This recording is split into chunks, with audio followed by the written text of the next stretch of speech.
Кыргызстандагы уникалдуу балдардын өнөрүн тартуулаган миллиондогон көрүүчүлөрү бар Сен мыктысың долбоорун биз баштайбыз.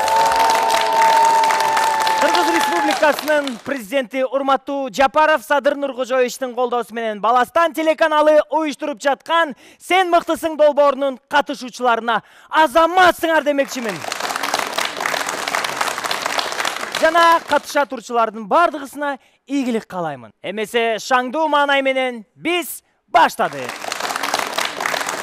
Төкмөлүк дүйнөнүн эч жеринде кездешпеген казак-кыргызга тиешелүү гана уникалдуу өнөр. Ошондуктан бул өнөр эл ичинде бийик турат. Ушул төкмөлүк өнөрдү улай турчу Макулбеков бай элди ортого чакырамын, достор. Жакшылап кол чаап тосуп алалы.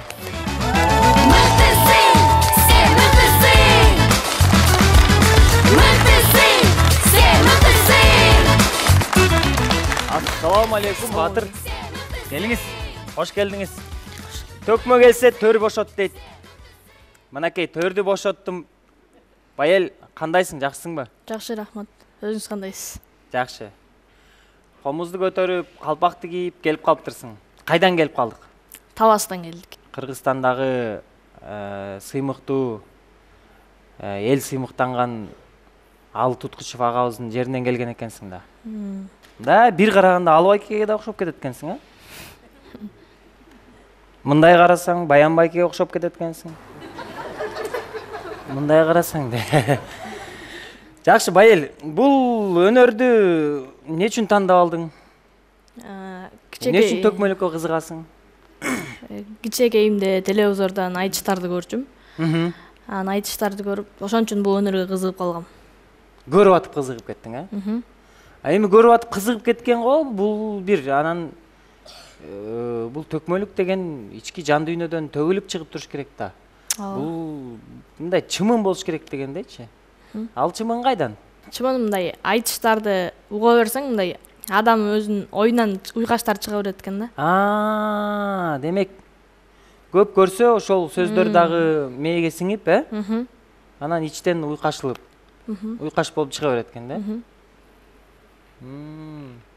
Кананда ушул биздин долбоор жөнүндө Баластан, Сен мыктысың, анан Самат байке деген ушу 3 сөздү аралаштырып бир төгүп берип койчу. Биз көрүүчүлөр менен көрүп, телегөрүүчүлөр менен бир жыргап калалык. Эй деп колдоп туралыбыз болсо. Антпесе ишенбейчү дейм мага элдерчи.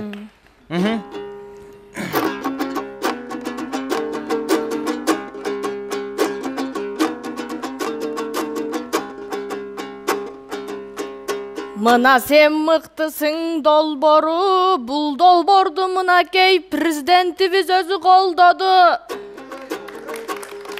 Бул долбоорго айтарым ишин токтотпой уланта берсе болгону.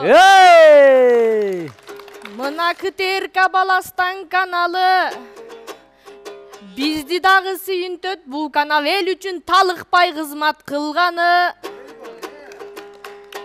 Миллион миллиардка жетсе экен, дал ошо Баластандын күйөрмандары.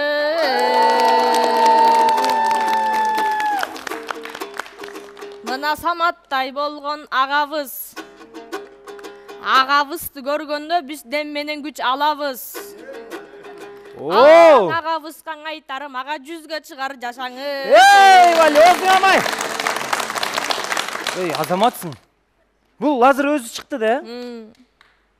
Кандай, мындай мен дагы бир аракет кылып көрсөм болобу ушундай төккөнгө? Сен чертип берсең мен. Макул. Байелиним таластан бери келиптир.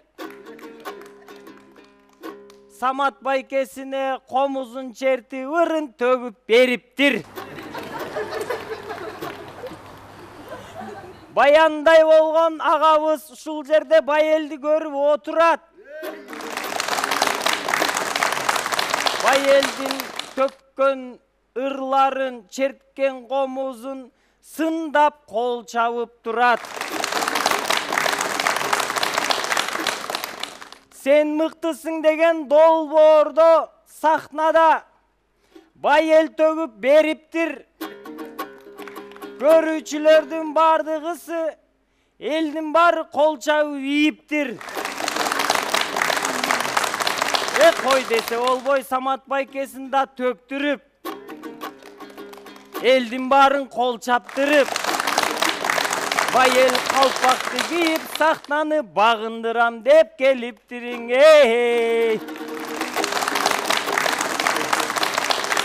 Менден да бирдеме чыкчыдан бекен, бай эл? Менде да чымым бар бекен? Бар экен. Мен дагы бир айтышка барып бир көрүп, бир 5-6 жолу көрүп койсом бир жакшы эле кетчүдөн окшойм мен деле. Таластан эле чыгып атат. Төкмөлөр токмоктон деле бир чыкса деп балким, Мен да колдоп кеткендер болушу мүмкүн, Баракелди. Бай эл, кош келдиң, кош келдиң. Мен билишимче ар бир төкмөнүн өзүнүн баягы обону болот да, Мен төккөндүн обонун байкадың өзүң, стилин. Меники да булчу.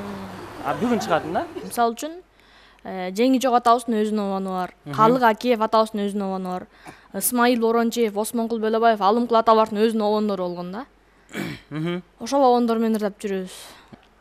Азыр ырдап берген обонуң кимге таандык? Айтышты баштаган эле Алымкул атабыздыкына таандык. Эми бул мындай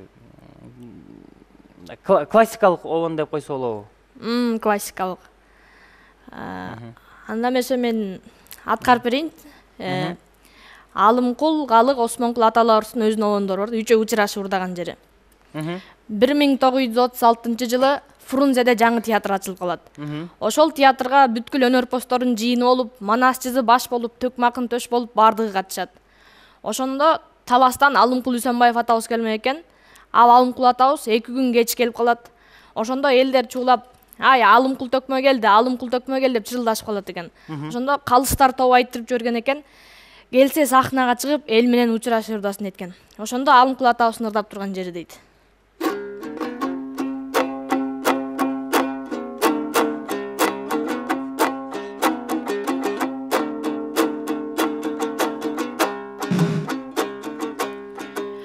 Ала толук акындар, албан акын бар, комузчу бар, ырчы бар, кубулжуган үн менен, коңгуро добуш күү менен, кубантып элди турчулар, тобуңаң айтам саламды, залда турган калың эл да жолуңаң айтам саламды, келипсиздер шайырлар, кең Фрунзе шаарына, кадыр менен келдиңер, кабар жетип барыңа, сапар келип атайы, саламдашпай каламбы, бактылуң элдин шайыры да барыңаң айтам саламды. Калык менен Осмонкул катарлашымдой замандаш, кучакташып тең өскөн да курбу таба албас, курдаштарымдой аманбы, силерге кубанып айтам саламды. Кана эмесе көрүүчүлөр, достор, көңүлүңүздөрдү экранга бурабыз. Азыр экрандан суроолор болмокчу. Токтогул Сатылганов эмне үчүн сүргүнгө айдалып кеткен? Токтогул Сатылганов сүргүнгө айдалганын себеби бул акыйкатты ачык айтып ырдаган акын болгондо, ал заманда байлар кедейлерди өтө басынтып, мындай адилетсиздик өкүм сүргөн убакта Токтогул Сатылганов ошолорду беш каман атты ырдап, байларгачы болгон акыйкатты айтып ырдап, ошон үчүн байманаптар буну сүргүнгө айдап жиберишкен. Андижан көтөрүлүшүнө катышты деген жалган жалаа менен камалып Сибирге сүргүнгө айдалып кетет. Осмонкул Бөлөбалаевдин кайманаты кандай? Эмне үчүн андай аталып калган? Осмонкул Бөлөбаевдин кайманаты мындай акылга айтылат элибиздечи. Осмонкул деген ким эле, о дарылбас, чайпалбас, океан эле тимеле деп океан акын табганда, Осмонкул атабыз бул ырдаганда тынбай автомат болуп төкчүшкен да, алфавит менен ырдачкен. Ошон үчүн океан акын деп аталып калган. Браво. Осмонкул Бөлөбалаев эмне үчүн 30 жашка чейин өзүнүн өнөрүн жашырып келген? Осмонкул Бөлөбаев бул өнөрүн жашырган себеби чоң атасы Сүйүнбай деген болгон экен да. Ал Сүйүнбай чоң атасы болсо, атын айтпачу экен Осмонкул деп, ит кубар деп тергеп койчу экен. Ит кубар ырдаба, биздин тукумдан дубана чыгышын каалабайм деп Осмонкулду тилдетишкен катчу. Анан Осмонкул ата ошол себептен 30 жашка өнөрүн жашырып жүргөн да. 30 жаштан өткөндөн кийин эми өзүмдү өзүм билем да, мен эми чоң киши болбодумбу деп. Калык Акиевге жолукканда барыпчы. Анан ошол жерден ырдаган да.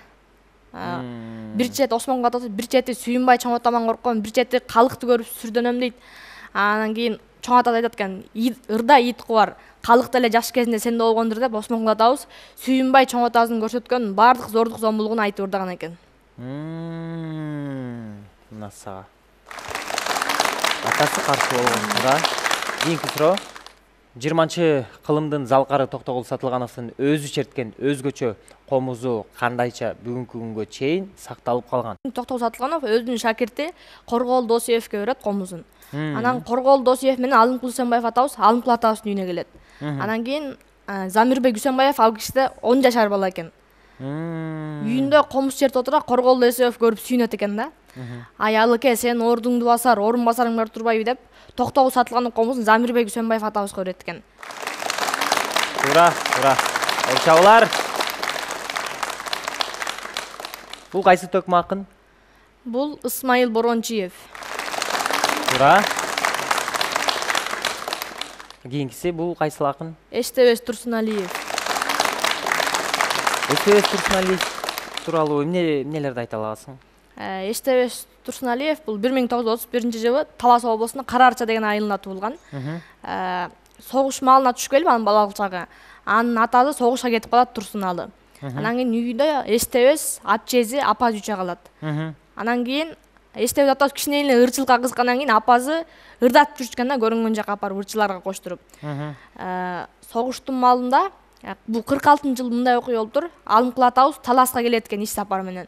Келгенден кийин боз үйдүн ичинделер айтып калды дейт. Ай алыке, бул деген сен Турсуналы замандашыңдын баласы ырдайм деп ырчы болуп жүрөт. Өнөрүңдү байкап көрчү алыке дегенде Алымкул атабыз сүйүнүп, келсин деп ошондо Эчтебес Турсуналиев атабыз Алымкул атабызга учурашып ырдаган экен да. Ошондон Алымкул атабыз Эчтебес Турсуналиев өзүнүн бир чети баласы кылып, бир чети шакирти кылып алып алган экен жанына. Андан кийин ошондо Замирбек Үсөнбаев Эчтебес Турсуналиевдин окуучусу болуп калдыбы? Ошо Алымкул атабыз дүйнөдөн көз өткөндөн кийин Замирбек ата ал жашта 12 жашта экен. Анан кийин Замирбек Үсөнбаевдин апасы Беркинбай кызы Назим Эчтебес Турсуналиев айткан экен да, убагында сен өстүрдү эле, эми сен могул иниңди өстүр деп таптап берген экен. Кол чабуулар. Бокс менен машыгып, көп бир ойноп, 34 жашында студент болгон Махабат дастаны кино тасмасында Раймалынын ролун аткарган төкмө акындын аты Туганбай Абдиев. Туганбай Абдиев, туура. Акыркы суроону коюп берели. Коргоол эмне үчүн көлөчүнө убара болуп, элге жар чакырып ырдаган? Ал убакта көлөчтү Анжияндан барып, Намангандан барып алып келишкен. Өтө мындай кымбат буюм болчу экен да. Ошон үчүн көлөчүн жар чакырып ырдаган экен Коргоол атабыз. Кызык,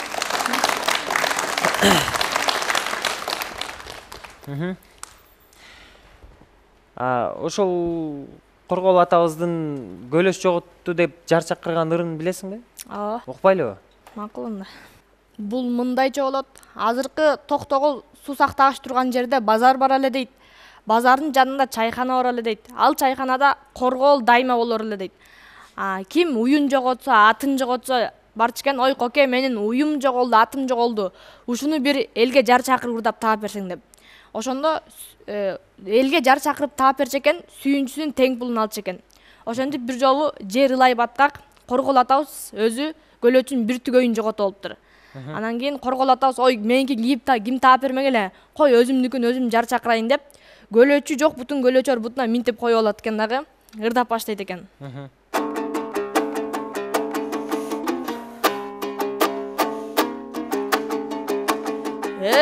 Ай төбөдөн тог болду, Анжиян барып ап келген, аягыма чак келген, калкым 6-чы көлөш жоголду.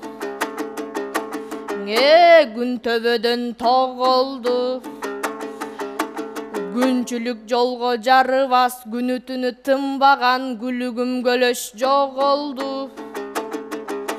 Анжиян барып ап келген, анын 60 сом баасы. 6 күнү кийилбей минтип апасыз калды маасы. 7 күнү кийилбей минтип жесир калды маасы. Көзүңдүн кырың салганың, көрүп байкап калганың. Корголго келип бергиле кокустан таап алганың. Азаматсың. Биздин студиябызда Баян Акматов отурат. Баян агабызды анда эмесе Байелдин жанына, биздин жаныбызга ортого чакырып алалы.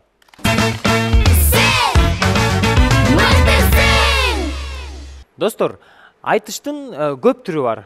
Азыр болсо алым сабак айтышына күбө болобуз.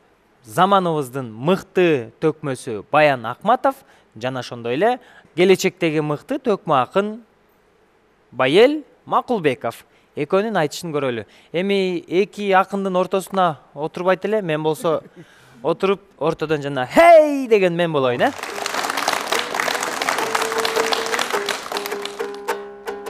Өңгөн жерим таластан, бүгүн келген жерим баластан. Комго керек акын бол, колдосун сени жараткан. Эй! Баластанда бүгүн бир анда мен бакылдайын жамактан. Каражак болосуң, казак кыргызды караткан. Айтыңызчы байеке, андай болуш каяктан. Анткениң озаныпсың, Арыстанбек айткан санаттан. Арыстанбек бола аламбың, эгер ак бата алсам агам Саматтан. Хей! Анда жанат жылдызың, актерлук кино тараптан. Эй, сен! Актер эмес байеке, мен акын болоюн канатчан. Акын болосуң, буйрусаң, ар намысты талашкан. Ооба байеке, батаңыз кабыл болсунчу, пейилиңизге жарашкан. Эч убак кем болбогун жашоодогу сабактан. Өнөрдөн дагы беш алайын, ошос беш алгансым ал сабактан. Баян ага, ушул Байелдин өнөрү тууралуу бир ооз айтып берсеңиз, Байелдин келечеги тууралуу. Келечеги кандай акын болчудан? Буюрса бешиктеги баланын бек болорун ким билет, карындагы баланын кан болорун ким билет дейт. 3-4 жыл мурундан бери эле Байел менен таанышпыз. Бул дагы ошол күндөн бери карай таласта айтыш болгондо дайыма автобустан тосуп чыгып, бул таласта биз Бишкекте болсак дагы алыстан туруп, бул кандай болот, тигил кандай болот деп сурап билип жүрөт.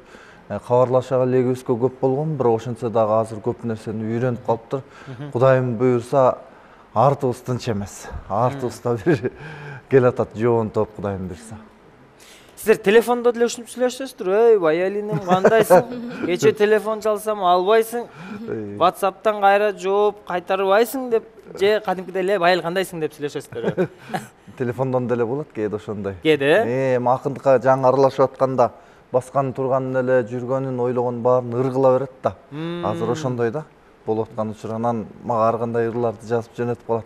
Мен болсо иштен бошобой калам, ката менден кетет, ыр түрүндө жооп бербейчи. Байел ыр түрүндө сизге Баян байке кандайсыз, чалып калсам албайсыз десе, жакшы деп коет экенсиз да кээде. Бошобой каласат экен, Эң сонун мынакей Кыргызстаныбыздагы эң кичинекей төкмө акын бизде Макулбеков Байел болду. Байелге арнаган белектерди тапшырып коелу, анда эмесе ортого алып чыгып койгула жигиттер. Бул белектерди сага тапшырабыз. Кыргыз эл жомок китеби жана сен мыктысың долбоорунун атынан сен мыктысыңдын сүрөтү түшүрүлгөн ушул планшетти тапшырабыз. Ошондой эле Баян ага сен мыктысың долбоорунун башкы статуэткасы Байелге берилет. Чоң рахмат, бар болуңуздар. Расыл кайтабыз. Урматтуу достор, биздин долбоорубузга Кыргызстандын булуң бурчунан келген эң таланттуу жана өзгөчө өнөрлүү балдардын өнөрүнө күбө болосуздар. Бизден эч кайда алыстамай жок. Бул сен мыктысың долбоору. Улантабыз. Бүт дүйнө анын алаканында. Анткени дайыма колунан глобус түшпөйт. Кичинекей изилдөөчү географ Илимкаев Нуралини ортого чакырамын. Нурали! Мыктысың, сен мыктысың. Мыктысың, сен мыктысың. Ассаламу алейкум. Кандайсың, жакшысыңбы? Жакшы. Кайдан кычырап? Өскөл районунун Бостер районунан. О, Бостерин местныйлар деген сен белең? О,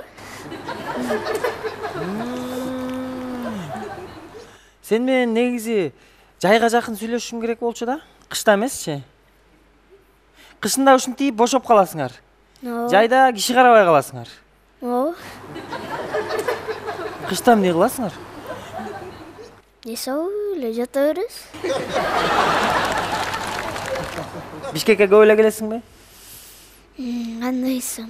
Анча мынча эле. Бишкектин эмнеси жагат? Алат аянт эле жат. Башка көп деле жакпайт. Жер шарындагы бардык мамлекеттерди билесиң. Кайсы мамлекетке барат элең? Мальдивы. Мальдивы? Мальдивы же Багамский острова. Нелерди айтып берейин деп келдиң бүгүн мага?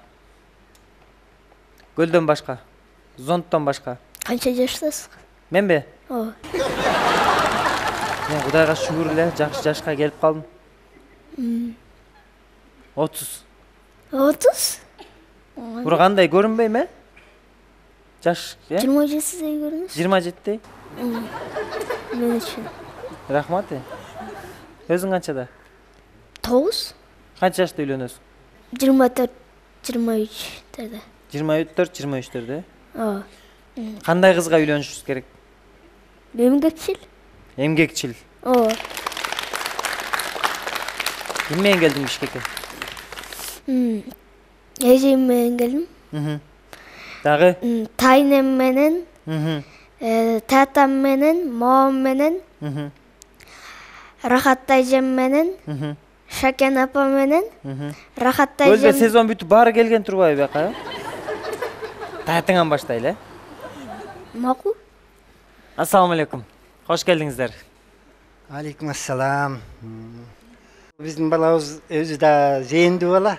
Анан кийин ушу долбоорду көргөндөн кийин эле мен ушу эмеге сен мыктысына барам деп эле өзү эле аракет кыла баштады да. Анан кийин бир нерселер көп кызыгат, көп суроолорду берет. Анан кийин баланы какпай мындай жакшы жооп берип турсаң, анан кийин өзү да ого бетер кызыгуусу артат экен ошого. Анан бул бала өзү сүрөттү да жакшы тартчу. Анан жана пластилиндерден немен майда жанагы мультфильмдердин бир персонаждарын жасачу. Анан ошону сактап эметпептирбиз да, ала келбептирбиз. Сүрөттү да жакшы тартат. Ошо персонаждарын да кадимкидей жакшы жасайт да. Чоң рахмат. Эми мугалим эжекесине сөз берсек, ыраазычылык айтабыз. Кош келдиңиздер. Мугалим эжекеси саламатсызбы? Нурали бул өзү 3 класстын окуучусу. Нурали бул өзү бардык жагынан таланттуу бала да, таланттуу окуучу. Анан бир күнү эле мен мунун талантын байкап калдым. Анан эмнеге кызыгасың десем, мен дүйнөнүн картасын билем дейт. Анан чын эле билесиң десем, билем деп анан эртеси картасын көтөрүп келди. Картасын көтөрүп келип анан эже мен ушу сен мыктысыңга кантип катышсам болот дегенден эле анан экөөбүз аракет кылып долбоордун конкурстарына катыштык. Чоң рахмат. Нурали, география боюнча талантыңды, өнөрүңдү көрөлү. Ал үчүн биз сахнага чыгалы, Макул. Жүр досум, бизде атайын серепчи бар, аны чакырабыз. Келе бер. Мыктысың. Достор, Нурали азыр бизге дүйнөдөгү эң чоң же эң кичинекей мамлекеттердин аянттарын айтып бермекчи. Ага серепчи болгон Кыргыз улуттук университетинин география кафедрасынын доценти жана ошондой эле өзүнүн докторлугун Германияга барып жактап келген Дүйшөн Акунов, Мураталы агай бизде конокто. Агай, кош келдиңиз. Нурали, биринчи суроом, дүйнөдөгү аянты боюнча эң чоң мамлекет кайсыл жана аянты канча? Ал мамлекет Россия. Россиянын борбор шаары Москва. Россияда 180 вулкан бар, 70-ü иштейт. Россиянын аянты 17 миллион 100 000 квадратный километр. Экинчи суроо. Экинчи орунда турган мамлекет эң чоңдугу боюнча? Канаданын борбор шары Оттава. Канаданын эң чоң аралы ал Биффино-жер. Биффино-жердин аянты 507.451 квадратный километр. Канаданын өзүнүн аянты канча? Өзүнүн аянты 9.987.000 квадратный километр. Эми карайлы. 85. Экинчи орунда 85. Канада 9.985. Браво. Туурабы агай? Туура айтып атабы? Үчүнчү орундачы дүйнөдөгү? Американын борбор шары Вашингтон. Америкада 50 штат бар. Американын эң чоң штаты Аляска штаты. Аляска штатынын аянты 1.723.000 квадратный километр. Американын эң кичинекей штаты ал Род-Айленд. Род-Айлендтин эң аянты 4001 квадратный километр. Американыкка. 9.834 квадратный километр. Үчүнчү орунда туура Америка, анын аянты 9.834.000 километр. Төртүнчү орунда Кытай. Кытай мамлекетинин борбор шары Пекин. Кытай мамлекетте китайский стена бар. Китайский стенанын узундугу 21.451 квадратный километр. Кытайдын өзүнүн аянты 9.597.000 квадратный километр. Төртүнчү орунда туптуура Кытай турат экен. Кытай мамлекети 9.597.000 чарчы километр. Браво. Бешинчи орунда ким турат?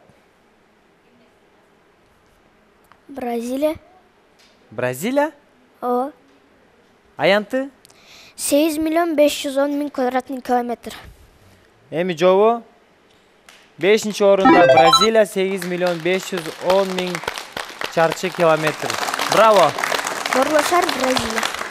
Борбор шары Бразилия. Эме Бразилияда эң узун дарыя бар дүйнөдө. Ал дарыянын аты Амазонка. Амазонканын узундугу 6400 километр. Алтынчы орунда кайсыл мамлекет турат? Австралия. Австралия. Австралиянын борбор шары Канберра.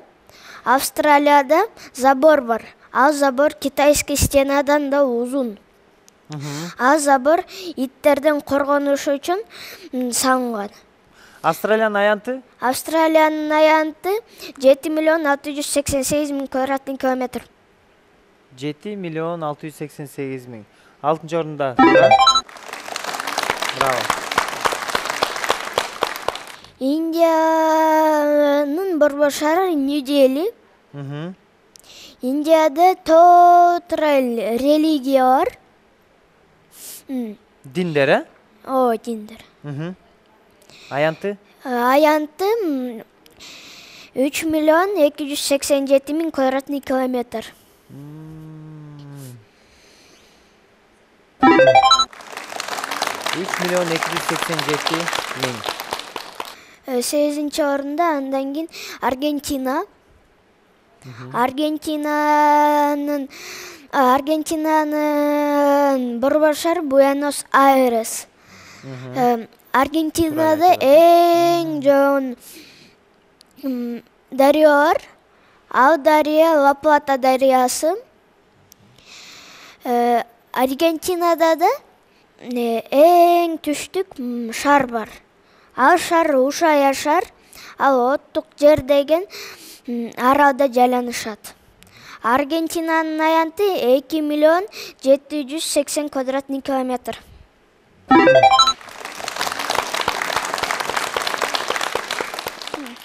9-нчы орунда Казакстанда 17 область бар, 188 район бар.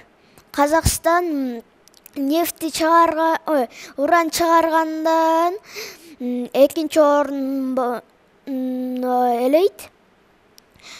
Казакстандын аянты 2.725.000 квадратный километр. Борбору Астана. Борбору Астана.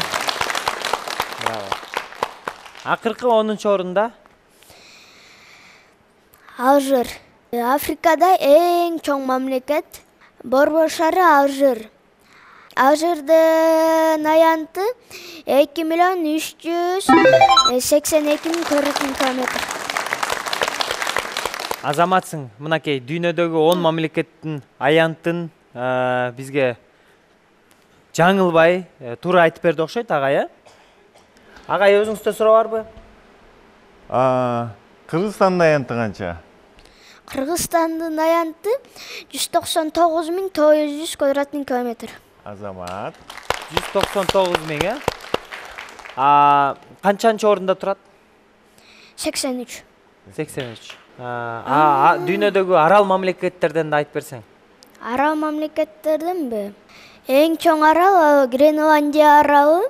Гренландия аралы 70% кар каптайт. Гренландия аралы Данияга карайт. Мурда Норвегия, Исландия, Данияны, Гренландия бир мамлекет болчу да. Анан бөлүнүп кетип, Дания өзүнө Гренландияны алып алган. Гренландиянын аянты 2.166.000 квадратный километр. Мадагаскар аралын билесиңби? Билем. Кайсы жерде? Азамат, борбор шаары кайсы? Антананариву. Антананариву, бул аябай оор. Мындай тилдин келиши үчүн дагы, бирок Азамат. Аянты ошондо? Аянты 586.884 квадратный километр. Өзүң айтып аткан Шри-Ланкачы? Шри-Ланканын борбор шаары Коломбо. Шри-Ланкада эң жакшы, эң укмуштуу чайлар өсөт. Эң жакшы чай аюрведический чай. Шри-Ланканын аянты 65.610 квадратный километр. Ошондо Шри-Ланка Кыргызстандан кичинекей болуп атабы? Ооба. Шри-Ланка Кыргызстандыкка канча дедиң? 199.900 квадратный километр. Чоңойгондо кайсы мамлекетке дүйнө жүзүндөгү биринчи барат элең? Иштегенге же салганга? Окуганга, иштегенге. Айсам. Эң жакшы Иштегенге Кыргызстанда эле кал. Швейцария бармакмын. Агайдын атайын ала келген белеги бар экен, өзү айтсын. Сен чын эле мыкты экенсиң. 9 жаштагы сенин классташтарың, досторуң мунун бардыгын билбейт. Билиши мүмкүн, кайсы мамлекет, борбор шаары кайсы, бирок аянттарынан бери ушунчалык так билиш чындыгында абдан эле оор. Сен мыкты болгон үчүн ушунун бардыгын билип атасың, Сен ана мен дагы бир нерсеге таң калып атам. Бостери именно ушу Бостерден айылынан келип калыптыр. Себебинде Бостерде улуу окумуштуулар, географтар чыккан. Аман Мамытов деген академик, Бостердин борбор шаарындагы борборундагы көчөнүн аталышы, Анан Акбай Исаев деген агай биздин факультетте геофакта декан болгон, география илимдеринин доктору. Көп географтар чыккан, окумуштуулар. Анан жөн жеринен географияга кызыкпаса керек деп ойлоп атам да. Азаматсың Нурали, сага ийгилик. Сен айткан мамлекеттердин көбүндө мен болгом.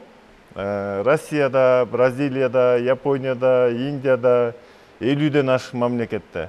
Эгер сен жакшы окусаң, келечекте ушул дүйнө жүзүнүн бардыгын сен кыдырасың. Сага ийгилик каалайм. Рахмат. Китеп жазсамыз, терминдер, ошол китепти автору менмен, ушул китепти жеке менин атынан сага белек кылып коеюн. Вау! Ийгилик каалайм. Рахмат. Браво, өтө сонун белек. Ушундай таланттуу досубуз келип баарыбызды таң калтырып атса, биз кантип урматтуу президентибиздин атынан белектерди бербей коебуз? Кана эмесе, биздин долбоордун белектерин ортого алып чыгып коюңуздар. Опа!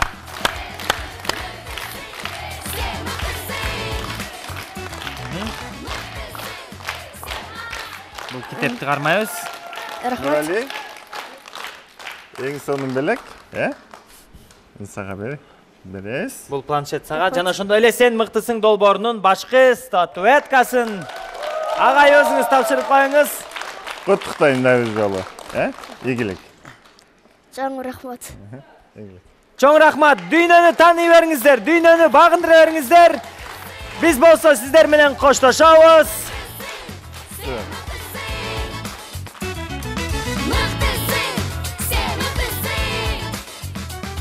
Мен дагы бир нерсени билем, достор.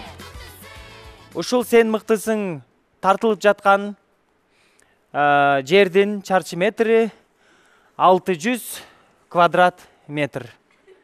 600 чарчы метрде биздин Кыргызстаныбыздын бардык булуң бурчунан келген таланттуу досторубуз келип катышып турган кезде биз сен мыктысың долбоорун улантабыз. Ал эми менин кийинки катышуучум өмүрүндө 100дөн ашык китептерди окуган. Ал окуган китептерди жерге тизе турган болсок, өзүнүн боюнан дагы ашып кетет. Кыргызстаныбыздагы балдар арасында эң көп китеп окуган Максатова Ширинди студияга чакырамын.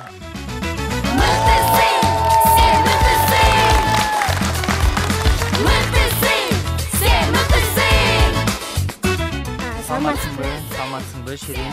Кош келдиң. Салам, мен бияктамын. Бул мен окуган китептерим. Мен китеп окуганды аябай жакшы көрөм. 4,5 жашымда тамга тааныгам. Китеп окуган мага жагат, анткени бул мультфильм көрүп аткан сыяктуу эле, бирок бул жолу сен өзүң фантазияң менен бүт баарын элестетесиң да. Мисалы мультфильм көрүп атканыңда, ал башка адамдын фантазиясы, башка адам ошону элестетип аткан. Китеп окуганыңда сен өзүң фантазияң менен элестетесиң. Ошон үчүн мага китеп окуган жагат. Ошо китеп окуганда көптөгөн фактыларды аласың, ал өзүң өмүрүңдө деле керек болуп калышы мүмкүн. Мен сабакта отурсам, бул сөздү эмне түшүндүрөт десе, эч ким билбейт, мен билем. Ширин, кийимиңе караганда, образыңа караганда Гарри Поттердун китептерин Жакшы көрөм. жакшы көрөсүң. Ооба. Мен бул Гарри Поттердун киносун эле көргөм. Болгондо да мындай, кээде чай ичип атканда болуп калат го. Мен эле башында ошентип эле көрүп жүргөм. Ошентип эле көрүп жүрчүсүң. Башында. Эмне болуп кызыгып кеттиң? Апам окуучубуз бар болчу, Айгерим апчы. Ал болсо апам ишине барганда кээде мен менен сүйлөшүп калат эле, анан Гарри Поттерди айтып берет эле да. Мен Гарри Поттер эмне өзү деп анча түшүнбөйт болчумун. Андан кийин биринчи киносун көрдүм. Киносун көрсөттү, андан кийин кызыгып калдым. Мага китебин сатып берем деген. Анан китептерин алып берди. Апаңдын болгон акчалары китепке кетип аткан экен да. Ооба. Негизи китептерди кантип тандап, кантип сатып аласың? Биринчи барганда мен биринчи 5-10 бетин окуп көрөм. Эгер кызыктуу болсо алам да. Кызыксыз болсо алып алып андан кийин үйдө эмне кылам аны? Албайм. Анан көбүнчө фантастика, фэнтези ошондой китептерди жакшы көрөм. Мындай деле кылсаң болот экен да. Тез окуйсуң да, туурабы? Барып калп эле карап эле, бул китептериңиз канча сомдон деп эле ачып эле баарын окуп сал да. Мен албай калдым мен деп кетип калды. Мен деле ошондой окуя болгон. Кичинекейимде атам менен биз дүкөнгө барганбыз, магазинге. Атам мен нерселерди алып турайын, сен китеп көрүп тур деген. Анан мен китептерди алып окуп койгон болчумун. Анан атам кайсы китепти алгың келет десе, топ керек эмес, мен аларды уже окуп койдум десем. Окуп койдуңбу? Жүр башка жерден алайлы деп, анан кийин китеп таппай жүргөнүбүз көп болгон. Мынтип барсак эле ал китептерди уже окуган болгон.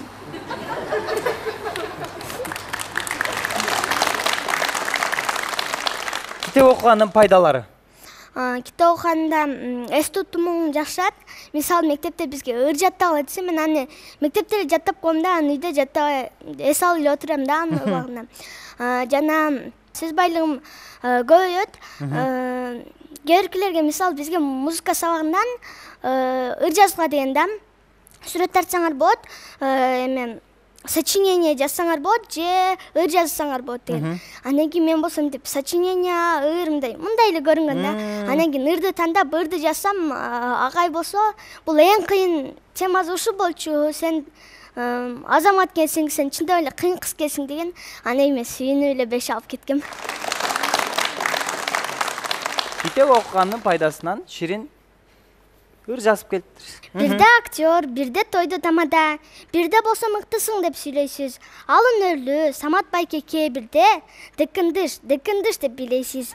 Балдар менен сүйлөшкөндө тилин таап, Самат байке өзүңүз табасыз. Кызыктуу бир роликтерди аткарып, элдин баарын тамашага саласыз. Президенттин долбоорун алып барып, көп баланы планшеттүү кылдыңыз. Бакыт каалайм, өмүр каалайм сизге мен. Самат байке узак жашап, жакшылыкта жүрүңүз.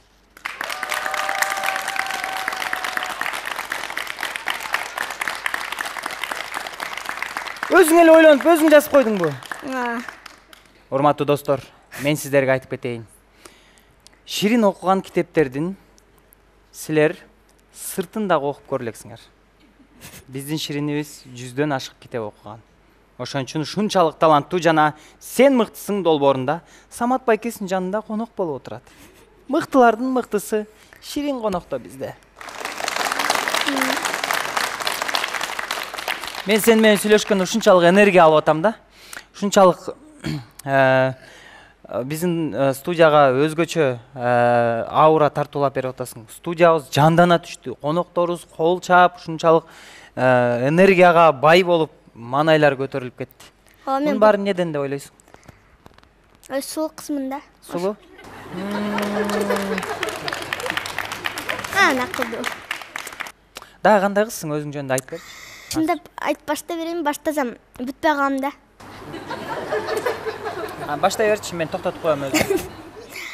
Мен сулуу кызмын, акылдуу кызмын, зирек кызмын, зээндүү кызмын, сонун кызмын, ширин кызмын, тың кызмын, таланттуу кызмын, бактылуу кызмын.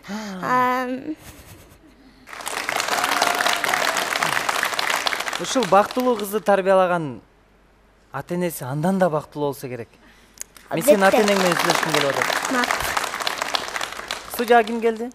Атам, апам, Исхак укам, Гүлсана апчем, Азирек апчем. Саламатсыздарбы? Кош келдиңиздер. Саламатчылык. Китеп дүкөндөргө тандашууга сиз барат окшойсуз. Чен ошол окуя болгон. Карап көрүп тур, жакканын алып берем деп. Айланып кеттим эле. Продукт кылып келип, кайсысын тандадыңбы десем, уже мен окуп бүттүм деди. Анда мындан кийин ушундай эле кылайлы деп. Тамашалап айтып койдум. Саламатсыздарбы? Мен өзүм мугалиммин. Кичинекей кезинен эле өзүм китеп окуп берчим. Анан жанагы уктаардын алдынан жомок айтып берчимин. Андан кийин тамга таанып баштагандан кийин өзү окуп баштады. Китептерди аябай мындай тандап окуйт. Кээде мен өзүм иштен баратып эле шашылып эле китеп алып келиңиз деп айтат. Анан алып келсең, ал китептер окулбай деле калат да. Китепке ошондой немеси бар, жандай. Тандоочулугу күчтүү да. Фантазия, детектив окуйм деп ошентип турат. Долбоорго ыраазычылык билдирем. Балдарыбыздын талантын ачып, шыктандырып, чакырганыңыздарга ыраазычылык. Аябай толкунданып сүйүнүп турам. Кызымды мыктысың деп айткым келет. Сиздерге ыраазычылык. Кызыңыз чындап мыкты экен. Сиздерге чоң рахмат. Мен кичинекейимде аппетитим жок болуп, тамак анча жебейт болчумун да. Анан кийин апам болсо, атам менен айтып беришет, тамага кичинекейиңде биз сага жомокторду айтып бердик дейт да. Анан кийин жөнүндө жомокту айтып бербей, мисалы, илгери Абышка менен кемпир жашаптыр деп эле айтып бербей, илгери бир жерде Абышка менен кемпир жашаптыр деп эмоция менен аябай кызыктырып айтып бердик дейт да. Сен жомокту угуп эле кантип тамак жегенди билбей, ошентип эле биз сени тамак жетип коет элек дейт да. Бул мага аябай сонун лайфхак болду. Мен балам азыр 3 жашка чыкты, тамак жебей атат. Мен да ошентип жомок айтып берейинби? китептерин Кандай китептерди окуп берсем болот? Азыр 3 жаштагы баланын деңгээлине. Эми Гарри Поттерди түшүнбөйт го, эми Гарри Поттерди ал эмес мен түшүнбөй калышым мүмкүн да. Эми сенден башкачы. Анан кандай китептерди сунуштайсың? Жуукка бир китептер болот, баардык эле магазиндерде сатылат. Ал жерде 3-4 жомоктордон эле болот. Мен башында ошондой жомокторду окуп болчумун. Азыр ошо чоң китептерди окуп баштадым. Мыкты. Чыңгыз Айтматовдун кайсы чыгармасын окугансың? Канча чыгармасын окугансың? Бир эле чыгармасын окугам, Ак кеме. Ак кеме. Азаматсың. Сөзсүз окуш керек, ооба. Сен мыктысыңа кантип катышып алдың? Мен өз биринчи сезон, биринчи чыккандан баштап эле аябай кызыккам да. Биринчи мен макалачы менен келгим келген, бирок макалачтан 2-3 бала келип калды да. Андан кийин дагы кайталанса, башкалар кайталап чыккым келбейт дедим да. Андан кийин Туп-туура. Бизди кайталагандар аябай көп болуп кетти. Андан кийин экинчи сезонуна катышасың деген 3 турдан тең өттүм, андан кийин келдим. Кандай сезим болду өтүп кеткенде? Аябай сүйүндүм деп сүйүндүңбү же? Ура дедиңби? Же болбосо? Гарри Поттер киносунда ушинттиңби? Биринчи бизге силер 4 декабрь күнү келесиңер десем, биз апам экөөбүз аябай эле сүйүнүп, атам менен иним мынтип, молодец деле кошту. Апам экөөбүз аябай сүйүндүк да. Жок, атаң деле сүйүндү. Ал сыртка билгизбейт, эмоциясын чыгар, ичинен сүйүнөт ал, ичинен. Yes деп сүйүнөт да. Апаңан да катуу сүйүнөт да. Эркектер ушундай болот. Аял кишилер сыртка эмоциясын чыгарат. Иниңди айта албайм, сүйүндүбү, сүйүнгөн жокпу, билбейм. Ал биринчи мен экинчи турдан келгенде филармонияда болгондо, андан кийин мен болсо сүйүнүп кастингден өттүм деп чыксам, ал болсо кана планшет? Планшетиңиз кана деп. Ооба. Ага планшет эле кызык. Ал азыр мен китептеримди алып окуп коюп, ичине ол сөз мынтип жазып турам, мондайбы деп сурап турат. Кол чабуулар, биздин студиябызга көрк кошкон, шаң кошкон, биздин атмосфераны мыкты кылган Максатова Ширин бизди баарыбыз таң калтырып аткан кези. Дагы бир жолу кол чаап коелучу. Ура, ура, ура, ура. Ширин, сахнага чыгалыбы экөөбүз?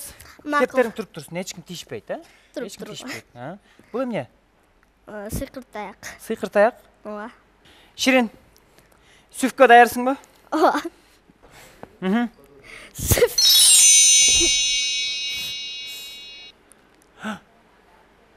Ширин, биз каяка келип калдык? Биз Хогвартс мектебине келип калдык. Анткени мен баардык 7 томун окуп чыккам. Гарри Поттердин. Гарри Поттердин 7 том китебин баарын окуп чыккансың? Ооба. Кызык. Дагы эмне кызык айтып бересиң эми? Китептер жөнүндө айтып берейин.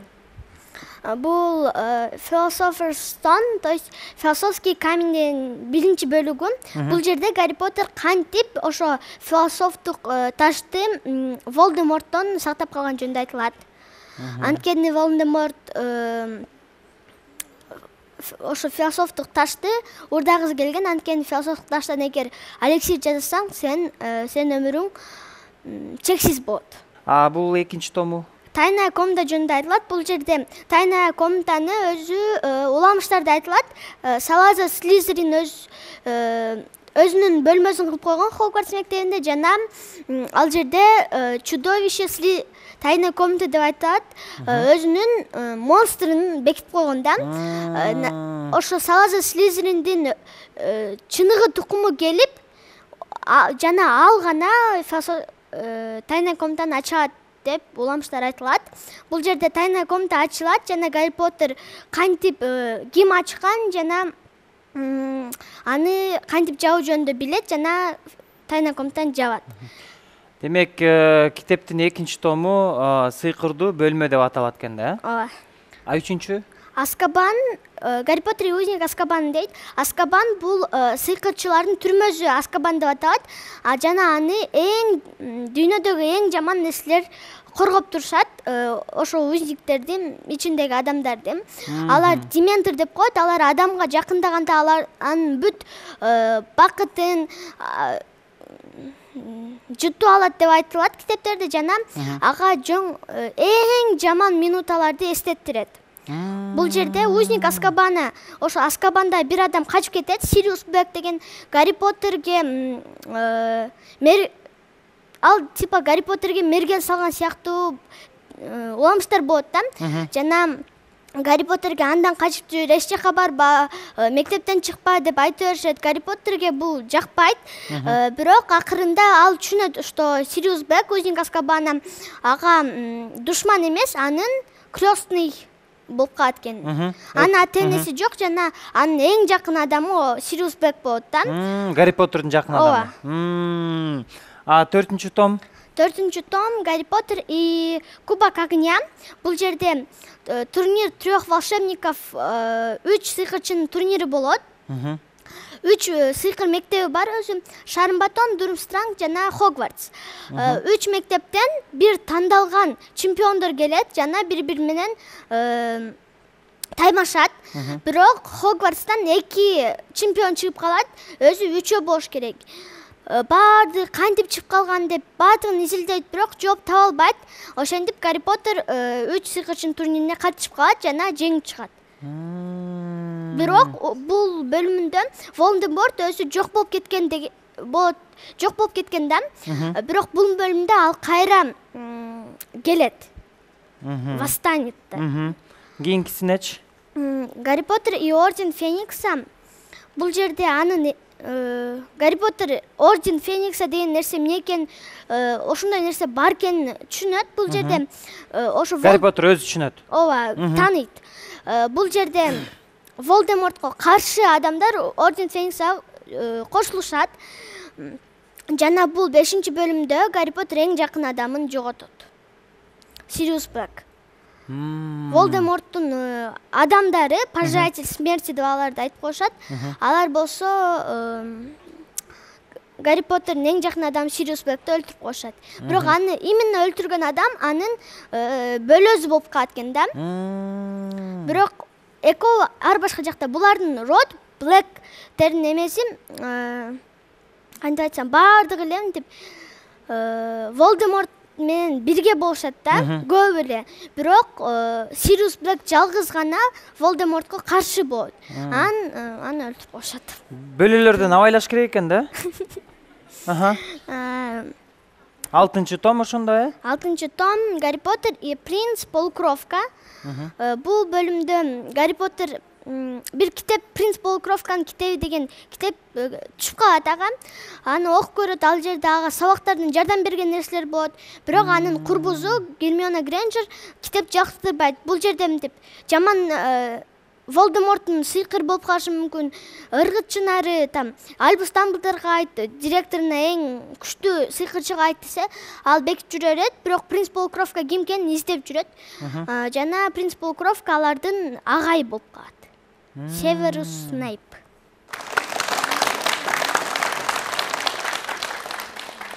Жетинчи том Гарри Поттер и дары смерти. Бул бөлүмдө Гарри Поттер Волдеморттон кантип навсегда Волдеморт кантип навсегда жок кылыш жөнүндө билет.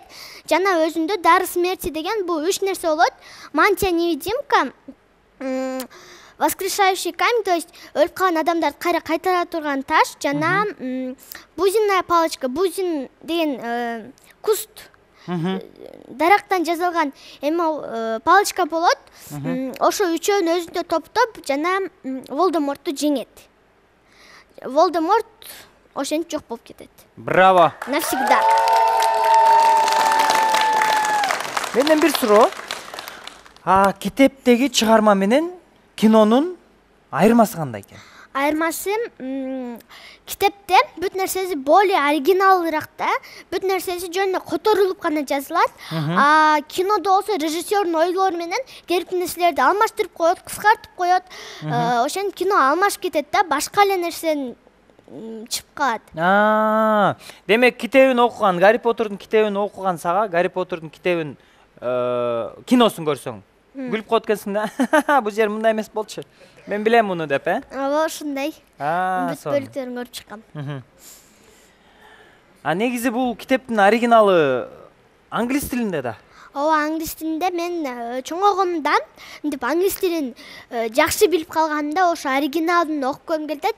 Бирок мынтип ошо жазган, анан кийин ошону эле прям ошондой эле кылып жазган эмес. Ошо Джон Роулинг, Гарри Поттердин автору, өз колу менен жазган китебин окуп көргүм келет да. Англис тилинде? Англис тилинде. Качан? Англис тилин жакшы билип калганда. Үйрөнүп атасың азыр? Ооба. Браво! Эми ушунча том китепти окуп өзүңө эмне алдың? Өзүмө мага сабак болгон бул Гарри Поттер жана анын досторунун достугунун күчү. Мага мынтип алар кандай нерсе болбосо, аларды мисалы акыркы бөлүмүндө Гарри Поттер кошулуп Волдемортту жок кылган миссияга кошулушат да. Бирок алар чыдап деле коюшу мүмкүн. Алардын ичинде канчалагын жолу уруштар болгон. Анда мен кошулбайм бул жерде. Зачем подвергать себя опасности да? Бирок алар баары достугу күчтүү болгону үчүн баары бир бирге Волдеморт жеңип чыгышкан. Браво!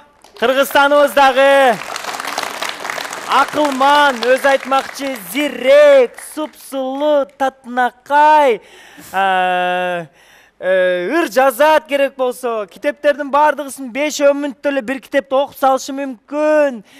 Биздин таланттуу кызыбыз Кыргызстаныбыздагы эң зирек, эң көп китеп окуган Максатова Ширин биздин сахнабызда.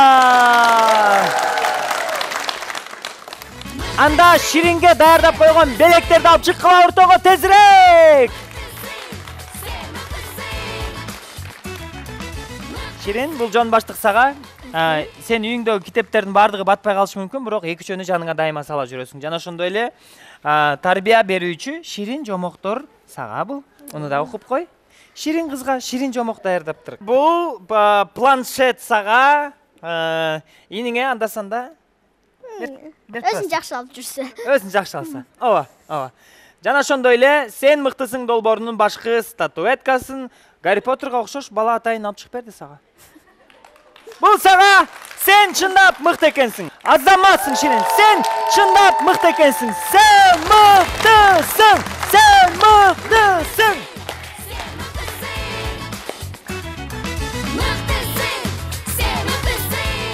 Мына ушундай биздин долбоорго дүйнө таанымы кенен эң таланттуу, уникалдуу, өзгөчө гана балдар келип Самат байкеси менен сүйлөшө алышат. Сен мыктысың долбоору кийинки жумадан көрүшкөнчө досторум.